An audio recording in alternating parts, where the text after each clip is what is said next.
Good morning. कैसे हो? I am also fine in lockdown.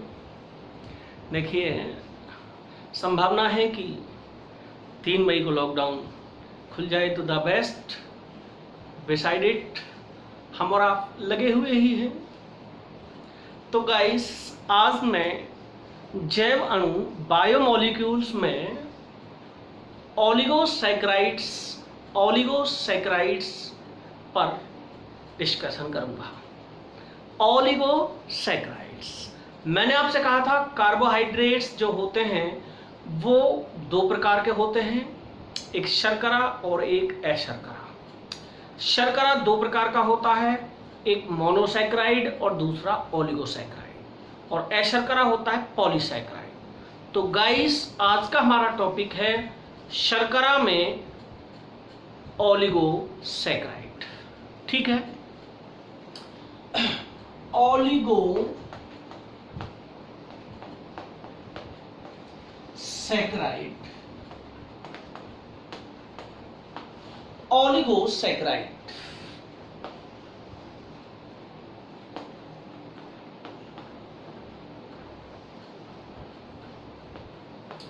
ओलिगोसैकराइड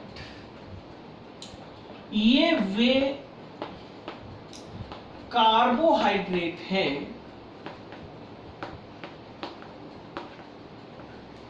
जो जल अपघटन से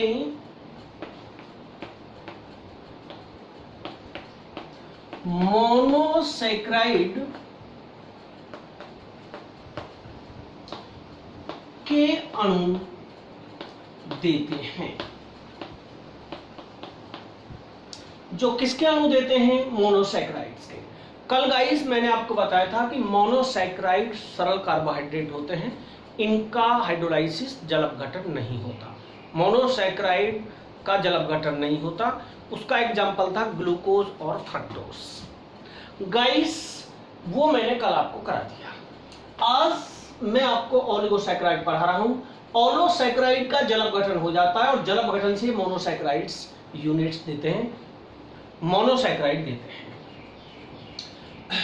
मोनोसैकराइड की संख्या के आधार पर, मोनोसैकराइड की संख्या के आधार पर ये पुनः 3 प्रकार के होते हैं।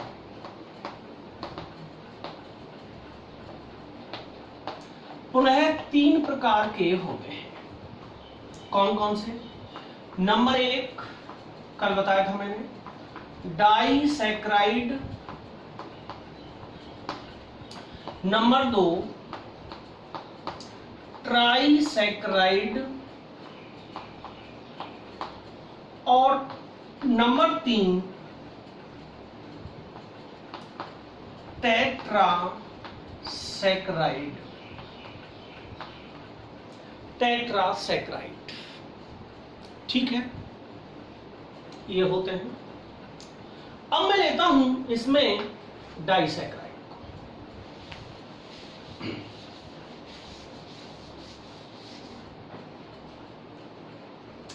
नंबर ए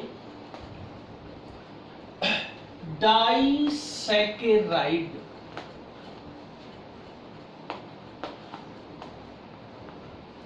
ये वे ओलिगोसैकराइड हैं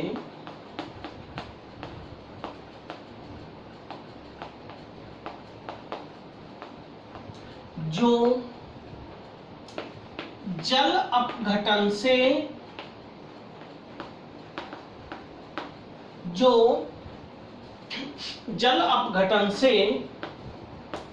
2 अणु मोनोसैकराइड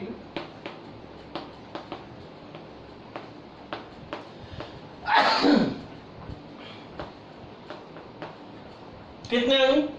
2 अणु मोनोसैकराइड के देते हैं। इनमें मोनोसैकराइड इकाइयां, यूनिट्स, ग्लाइको साइडिक बंध द्वारा जुड़ी रहती हैं।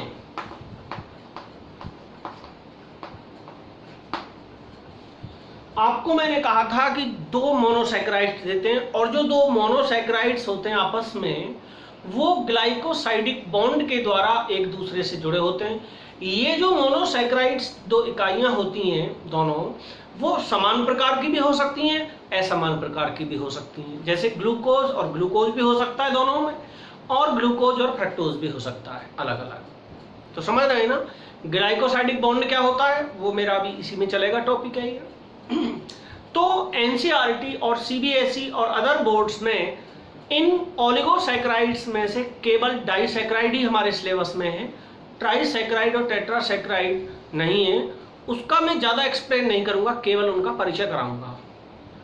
इसको हम एक्सप्लेन कर रहे हैं ढंग से। डाइसैकेराइड क्या है? वो ओलिगोसैकेराइड हैं जो जल अपघटन से दो अणु मोनोसैकेराइड के देते हैं। मोनोसैकेराइड आप जानते हैं क्या होता है, ग्लूकोज और फ्रक्टोज होते हैं। इनमें मोनोसैकेराइड्स इकाइयां जो होती हैं वो ग्लाइकोसाइडिक बॉन्ड द्वारा जुड़ी होती हैं। यहां तक ये बात आपकी समझ में आ गई होगी। देखिए, जैसे डाइसैकेराइड का उदाहरण मैं आपको बताता हूं।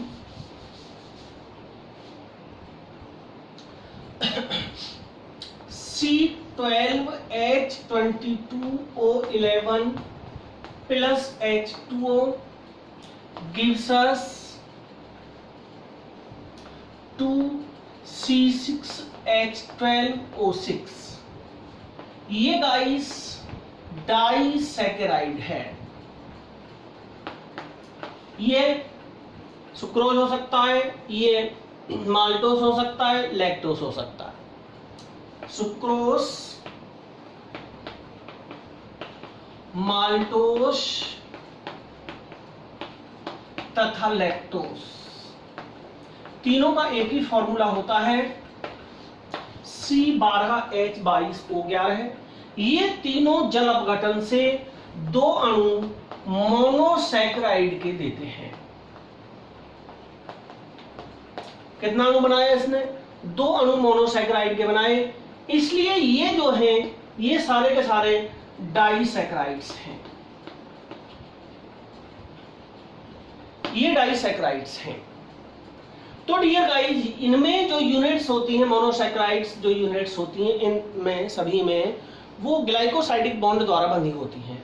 और ग्लाइकोसाइडिक बॉन्ड के आधार पर डाइसैकेराइड को फिर दो भागों में बांटा गया है। कैसे?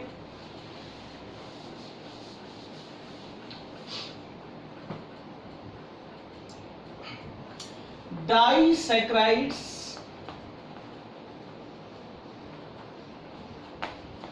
पुनः दो प्रकार की होती है। एक होती है गाइस अपचायक शर्करा और एक होती है अनपचायक शर्करा। एक होती है गाइस अपचायक शर्करा और एक होती है अनपचायक शर्करा। अब देखिए, नंबर एक लेते हैं अपचायक, रिड्यूसिंग। नंबर एक अपचायक, इसको कहते हैं रिड्यूसिंग। कैसे रिड्यूसिंग? अब देखिए, इस पर चर्चा हम करेंगे। जिन डाइसैकेराइडों में किसी एक मोनोसैकेराइड का कार्बोनिल समूह ग्लाइकोसाइडिक बंध बनाने में भाग नहीं लेता है, वे अपचायक होते हैं, लैक्टोज तथा माल्टोज। जिन डाइसैकेराइड में, मैं लिख देता हूं पहले, जिन डाइसैकेराइड में किसी एक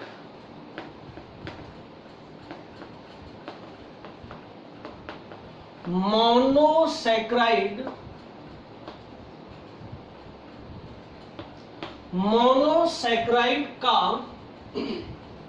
कार्बोनिल समूह,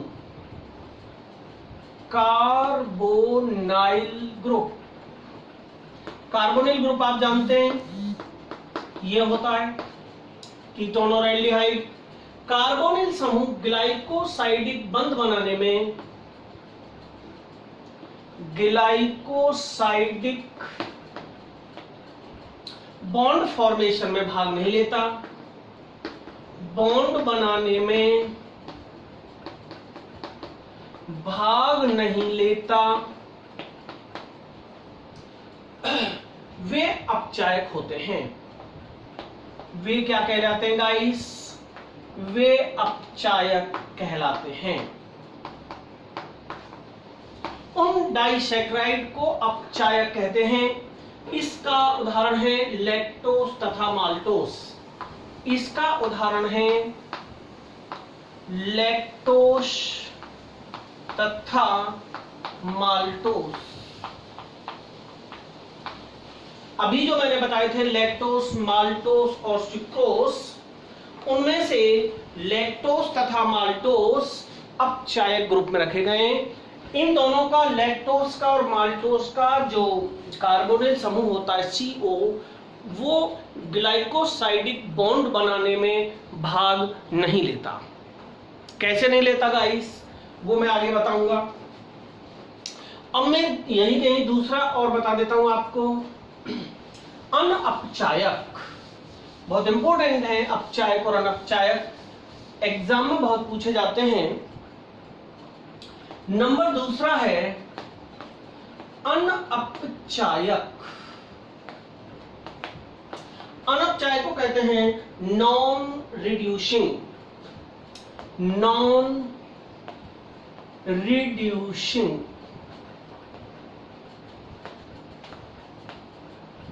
इसमें क्या होता है, दोनों मोनोसैकराइड के कार्बोनिल समूह ग्लाइकोसाइडिक बंध बना लेते हैं। इनमें दोनों मोनोसैकराइड इकाइयों के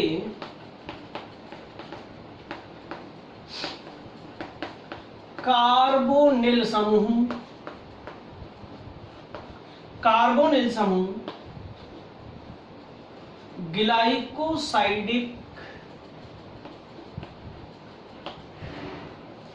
ग्लाइकोसाइडिक बॉन्ड बनाते हैं। ग्लाइकोसाइडिक बॉन्ड बनाते हैं और इसका उदाहरण है सुक्रोस।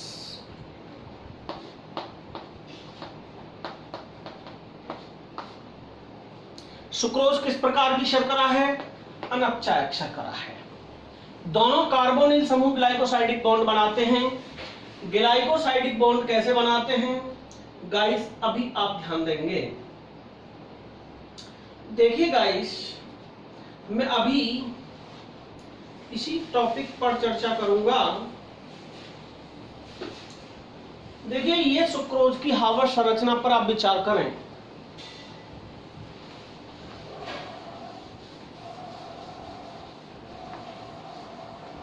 जैसे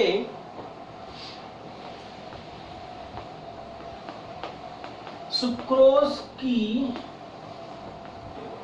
फिशर हावर्थ स्ट्रक्चर, हावर्थ संरचना पर विचार करें। ये सुक्रोज की हावर्थ संरचना है। सुक्रोज में क्या होता है? सुक्रोज में एक इकाई होती है, आपको पता है।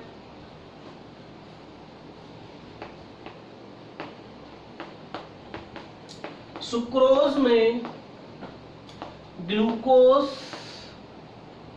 व फ्रक्टोज दो मोनोसैकराइड इकाइयां होती हैं।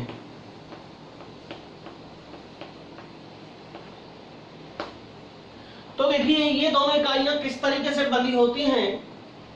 कल मैंने आपको बताया था, ग्लूकोज में इस प्रकार का स्ट्रक्चर होता है,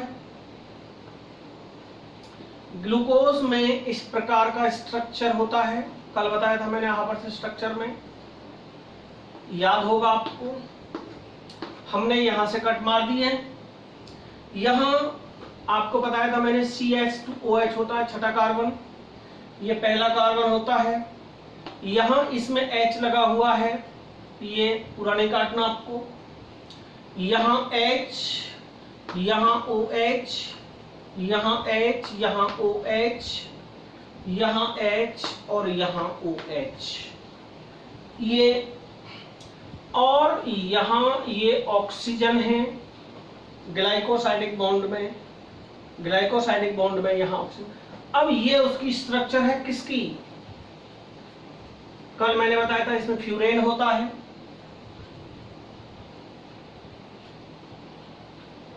इसमें फ्यूरेन होता है। यहां इसमें CH2OH, थोड़ा याद रखना है, इस तरीके से कट कर लिया, H और OH, और इधर भी उल्टा कर देना है और यहां लगा देना है H, CH2OH,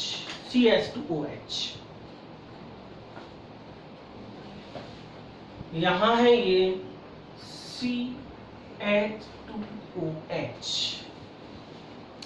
तो गाइस ये जो है यहां बीच में जो आप देख रहे हैं, ये वाला जो बॉन्ड है, ये दोनों इकाइयों को जो जोड़ रहा है, ये इसमें ग्लाइकोसाइडिक बंध है, ग्लाइकोसाइडिक बंध है। सुक्रोज की हावर्थ संरचना है, इसमें एक इकाई ग्लूकोज होती है, एक मोनोसैकेराइड ग्लूकोज होता है, दूसरा इसमें फ्रक्टोज होता है। अब गाइस माल्टोज स्ट्रक्चर में देखिए, दोनों कार्बन ने इसके ने बॉन्ड बनाने में भाग लिया है। ओके, अब मैं चलता हूं, माल्टोज की हावर्थ संरचना देखिए, ये ध्यान रखना आप, सीधा दोनों कार्बन जुड़े हुए हैं।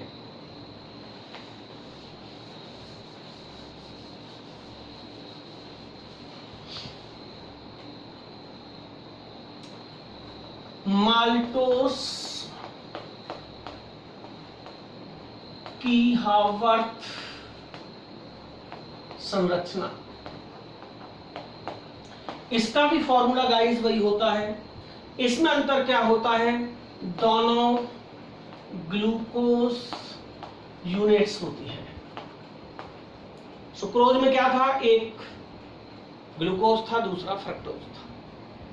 तो देखिए इसमें दोनों इकाइयां वही हैं, तो गाइस दोनों सेम बना लीजिए।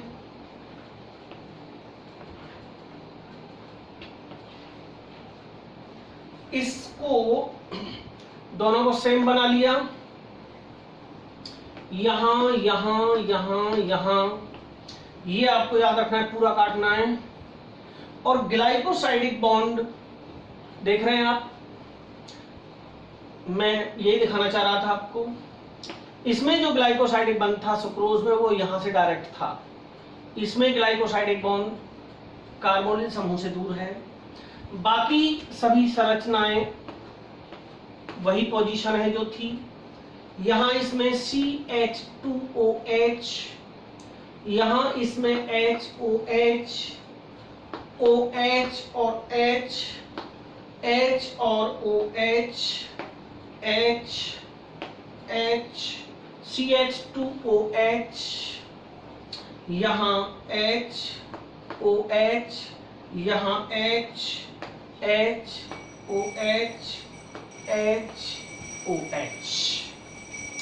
तो गाइस आप क्या देख रहे हैं, एक और जो 4 नंबर कार्बन है, ये इसका 1 नंबर कार्बन है, ये इसका 4 नंबर कार्बन है। दोनों इकाइयों के C1 तथा C4 के मध्य ग्लाइकोसाइडिक बॉन्ड बनता है। लेकिन जो ग्लाइकोसाइडिक बॉन्ड है ये डायरेक्ट कार्बोनिल समूह से नहीं जुड़ा है। माल्टोस में और उसमें आप अंतर याद रखना, आप इसे ठीक से समझ लें। ये माल्टोस की संरचना है, सुक्रोज की हो गई, माल्टोस की हो गई। अब मैं लेता हूं लैक्टोज की हावर्ड संरचना। अब इसमें और उसमें क्या अंतर है आपको पता है, माल्टोस और लैक्टोज एक ही ग्रुप में है, फिर भी क्या है कि इसके तो ये वाले इस तरीके से जुड़े हुए होते हैं, उसमें ये ऐसे क्रॉस होता है, ग्लाइकोसाइडिक बॉन्ड क्रॉस्ड होता है, वो मैं अभी आपको बता रहा हूं। बाकी सभी वही चीज होती हैं, सेम होता है। तो गाइस ये माल्टोस की संरचना आपने समझ ली। अब मैं लेता हूं लैक्टोज की हावर्ड संरचना।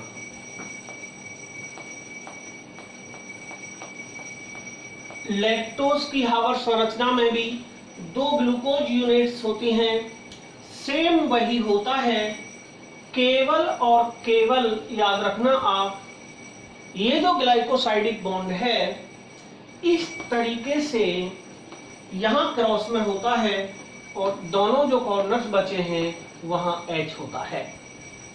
ये गाइस दोनों इकाइयों के मध्य C1 और C4 पे वहां बन रहा था। तो इस तरीके से ये गाइस इसकी है, किसकी अंतर आ गया समझ में, ग्लूकोज में, माल्टोस में और लैक्टोस में। इसके भी दोनों कार्बन भाग नहीं ले रहे, कार्बोनिल समूह भाग नहीं ले रहे और माल्टोस के भी नहीं ले रहे थे। केवल अंतर क्या है कि उसके यहां से सीधे जुड़े हुए थे, इसके यहां क्रॉस जुड़े हुए हैं, ये याद रखना आपको। इनकी स्ट्रक्चर पूछ लेता है। तो गाइस ये थी हमारी, समझ में आ गया ना, डाइसैक्राइड। अब गाइस मैं लेता हूं ट्राइसैक्राइड। ट्राइसैक्राइड क्या होता है,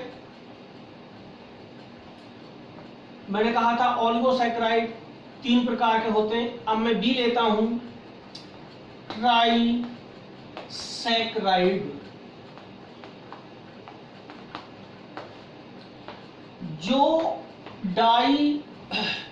जो ओलिगोसैक्राइड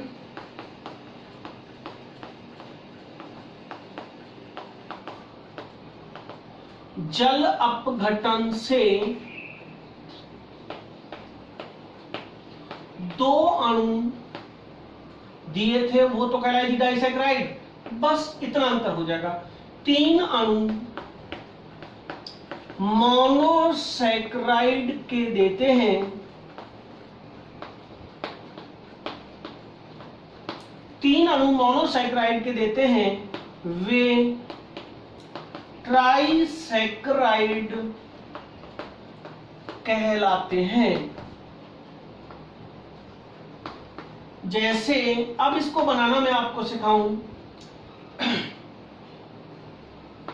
इसका उदाहरण है, आपको किसी बुक में नहीं मिलेगा, याद रखना, रेफिनोस। इसका सूत्र बनाना सिखा रहा हूं मैं। यहां जल जोड़ लीजिए, पहले में सुक्रोज के साथ 1 जल था, यहां 2 जल जोड़ देंगे और यहां 3C6H12O6 3 मोनोसैक्राइड बना देंगे। ये 3 मोनोसैक्राइड हो गए, वहां 2 सैक्राइड बने थे, तो इसमें 3 मिलेंगे, अंतर केवल इतना है भाई, ये ओलिगो आएगा। अब देखिए 6 का 3 में गुणा करेंगे तो 18, C18, 12 तिया 36 में इधर पहले से ही वो हैं तो H32 हो गया। वो आपको मैंने कल बताया था कि कार्बोहाइड्रेट में इससे हमेशा जस्ट हाफ होता है, तो 16 होगा, वैसे भी निकाल के देख लें हम। ऑक्सीजन इधर है 18 और 2 इधर ऑलरेडी दे रखे हैं, तो 16 और 2 18 उसके बराबर हो गए। ये जो फॉर्मूला है ये रेफिनोस का फॉर्मूला है और यही रेफिनोस क्या है, ये ट्राइसैक्राइड है। ये ट्राइसैक्राइड है जिसने जल से क्रिया करके 3 अणु मोनोसैक्राइड के दिए हैं। तो ये ट्राइसैक्राइड हो गई गाइस, आपकी समझ में आ गई होगी। जो ओलिगोसैकेराइड जल अपघटन से 3 अणु मोनोसैकेराइड के देते हैं वे ट्राइसैकेराइड कहलाते हैं, जैसे रेफिनोस। ये रेफिनोस का फॉर्मूला है C18H32O16 का जल से क्रिया कराया, 3 अणु मोनोसैकेराइड के मिल गए। अब गाइस आता है नंबर सी,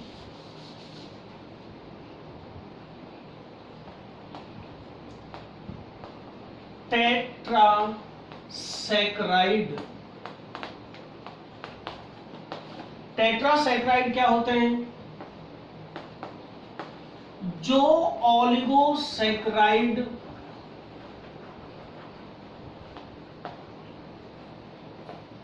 जल अपघटन से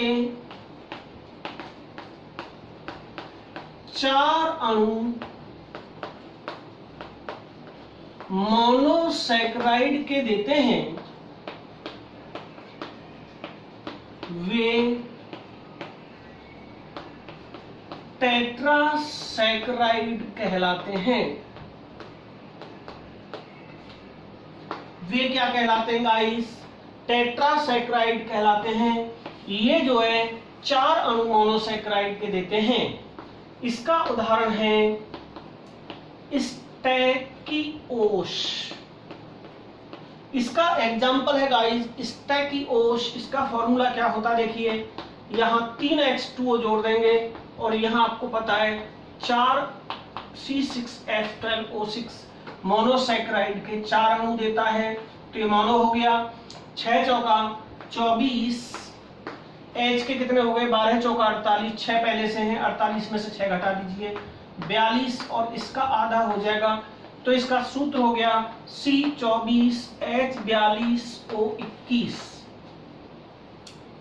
तो गाइस ये स्टैकिओस हो गया टेट्रासैकेराइड। तो गाइस याद रखना है ओलिगोसैकेराइड क्या होते हैं? जो जल अपघटन से मोनोसैकेराइड्स की इकाइयां देते हैं। अगर 2 इकाई दें तो डाइसैकेराइड, 3 इकाई दें तो ट्राइसैकेराइड और 4 इकाई दें तो टेट्रासैकेराइड। ये मैंने बताया। अब ये हमारा क्लासिफिकेशन शर्करा कंप्लीट हो गया है। अब मैं एस शर्करा लेता हूं।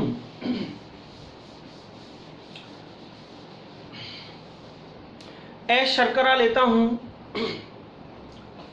एस शर्करा क्या होते हैं? नंबर 2, एस शर्करा क्या होते हैं? Non sugars.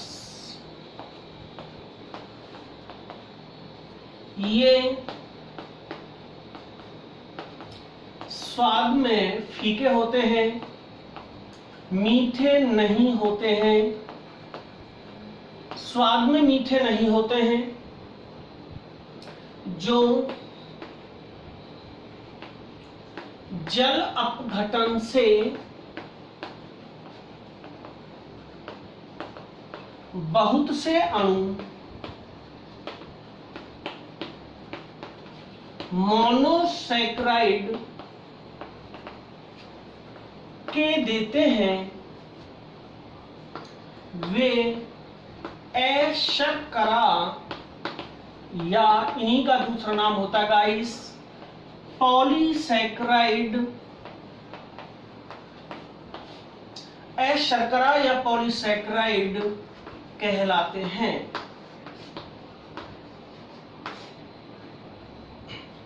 जो बहुत से अणु मोनोसैकेराइड के देते हैं वे अशर्करा या पॉलीसैकेराइड कहलाते हैं। पॉली का मतलब होता है बहुत से।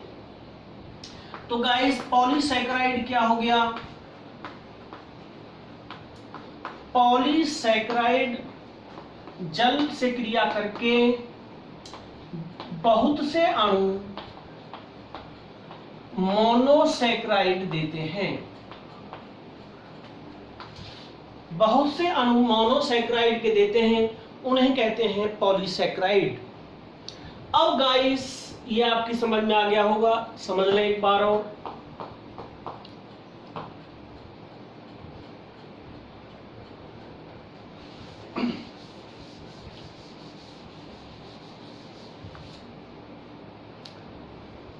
इसका उदाहरण है स्टार्च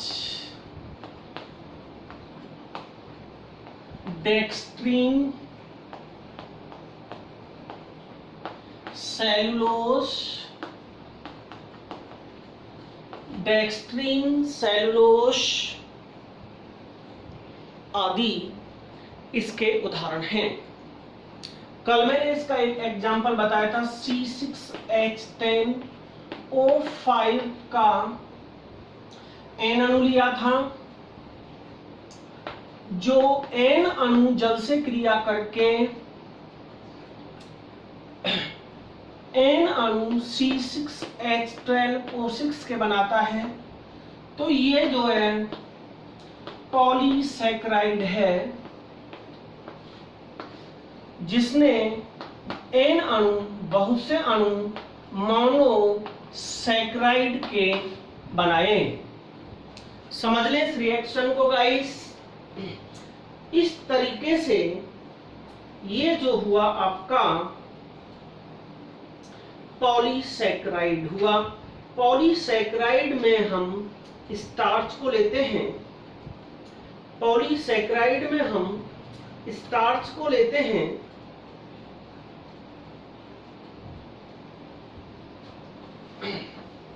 समझ में आ गया होगा।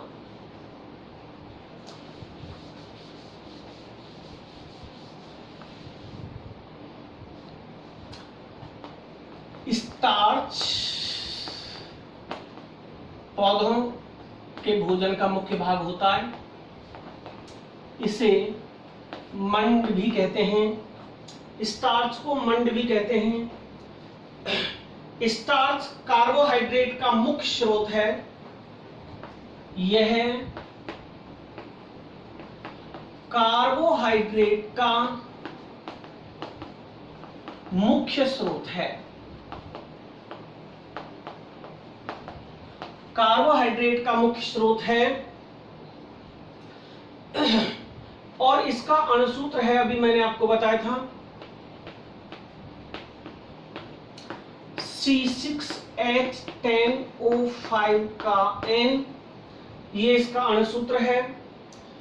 ये किस किस से मिलता है पौधों में? गेहूं से और मक्का, चावल,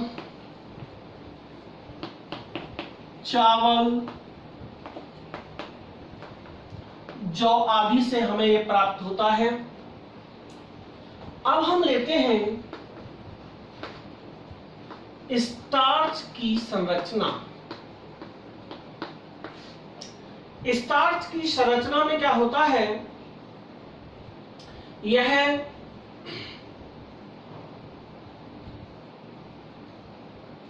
अल्फा ग्लूकोज का, यह अल्फा ग्लूकोज का बहुलक होता है, याद रखना, पॉलीमर।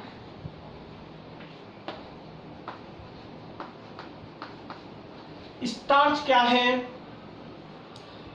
स्टार्च क्या है गाइस?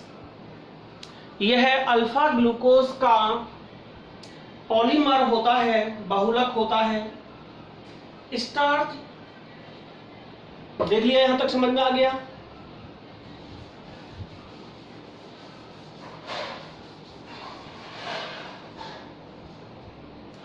स्टार्च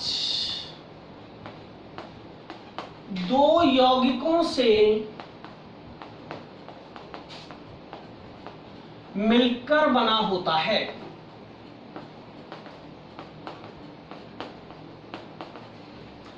दो यौगिकों से मिलकर बना होता है। एक होता है जल में विलेय भाग, एक इसका होता है जल में विलेय भाग। इसी को कहते हैं एमिलोस। एमिलोस याद रखना, एमिलोस होता है, जल में विलेय भाग है। यह 10 से 20% भाग बनाता है। यह स्टार्च का 10 से 20% भाग बनाता है। दूसरा होता है गाइस जल में अविलेय भाग, जल में अविलेय भाग होता है जिसको कहते हैं एमिलोपेक्टिन।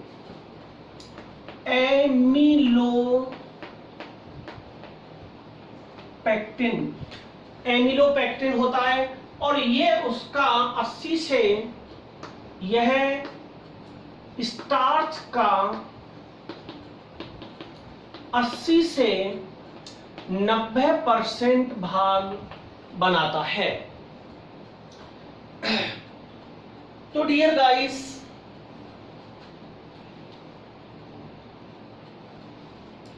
अब ये दोनों का मैं एमिलोस का और एमिलोपेक्टिन की संरचना बना रहा हूं और इन दोनों को मिलकर के आप याद रखना, एमिलोस प्लस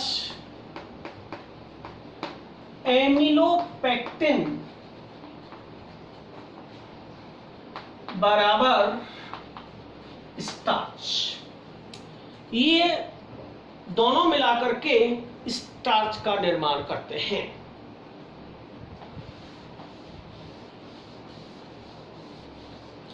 एमिलोस और एमिलोस बराबर,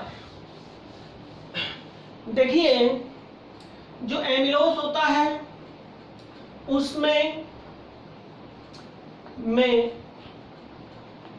आप अल्फा ग्लूकोज की बहुत सारी संरचनाएं आप जानते हैं।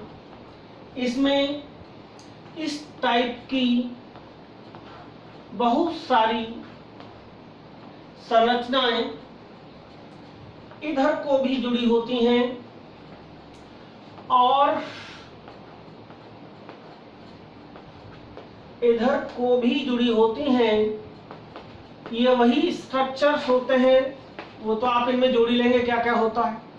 ये जो है गाइस सभी में आपको पता है, यहाँ CH2OH होता है, मतलब सेम टू सेम वही संरचना बना देंगे। ये एमिलोस की संरचना है, यहां भी ग्लाइकोसाइडिक है। ये एमिलोस की संरचना है। एमिलोस की संरचना में क्या होता है, अल्फा अमीलोस कहते हैं। एमिलोस जल अपघटित होता है, यह माल्टोस डी ग्लूकोज होता है। माल्टोस, यह माल्टोस डी ग्लूकोज होता है। माल्टोस डी ग्लूकोज होता है।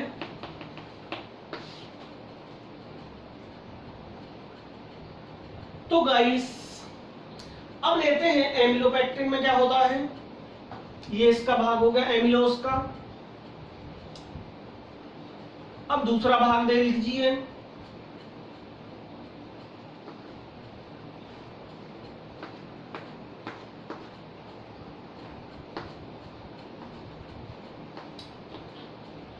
पूरी संरचना तो आप इसकी पहले से जान ही चुके हैं।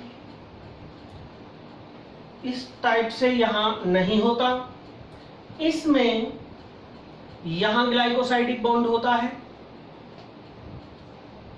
इसी तरीके से दोबारा ही बना देता हूं मैं। ये हो गई गाइस एमिलोस की संरचना, जो स्टार्च का 10 से 20% भाग बनाता है। अब लेता हूं मैं एमिलोपेक्टिन की संरचना।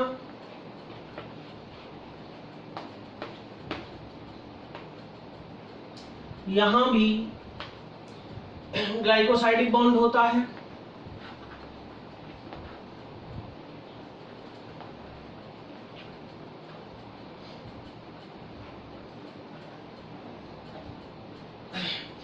तो डियर गाइस, ये वाला जो ग्लाइकोसाइडिक बॉन्ड है वो इस तरीके से आ जाता है।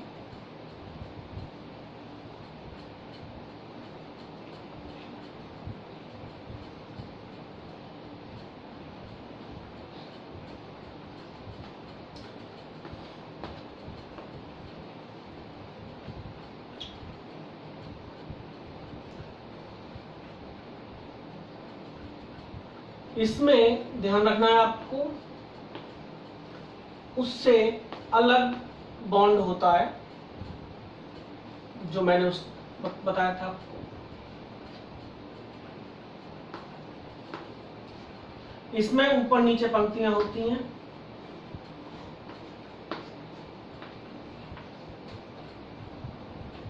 इसमें क्या होता है, इसमें यह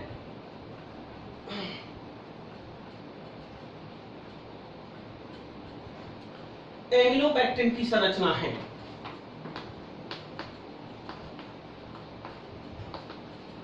ये गाइस एमिलोपेक्टिन की संरचना है। इसमें यहां वही है CH2OH, CH2OH, यहां इसमें CH2OH और इसका CH2OH का कार्बन वहां चला जाता है। ये एमिलोपेक्टिन है। तो गाइस ये था हमारा कार्बोहाइड्रेट। कल हमारा जो टॉपिक चलेगा वो होगा अमीनो अम्ल। तो डियर गाइस, आज का हमारा यह टॉपिक आपको कैसा लगा? कोई सुझाव शिकायत हो तो कमेंट्स में बताएं। समझ में ना आया हो तो मैं रिपीट कर सकता हूं दोबारा। मेरे व्हाट्सएप नंबर पर आप डायरेक्ट कॉन्टैक्ट कर सकते हैं 9719434086 पर। मुझे उम्मीद है मैंने काफ़ी मेहनत की है, आपकी समझ में आया होगा। तो मैंने यहाँ स्टार्च पे ला करके कार्बोहाइड्रेट पर ख़त्म किया। स्टार्च कार्बोहाइड्रेट का मुख्य स्रोत है जो पौधों से मिलता है, ऊर्जा का प्रमुख स्रोत है। तो डियर गाइस, कल हम आपको न्यूक्लिक अम्ल, न्यूक्लिक एसिड्स, दूसरा जैव अणु आपको पढ़ेंगे। Nucleic acids very important topic. तो डियर गाइस, अगले वीडियो तक के लिए good bye, bye bye, take care.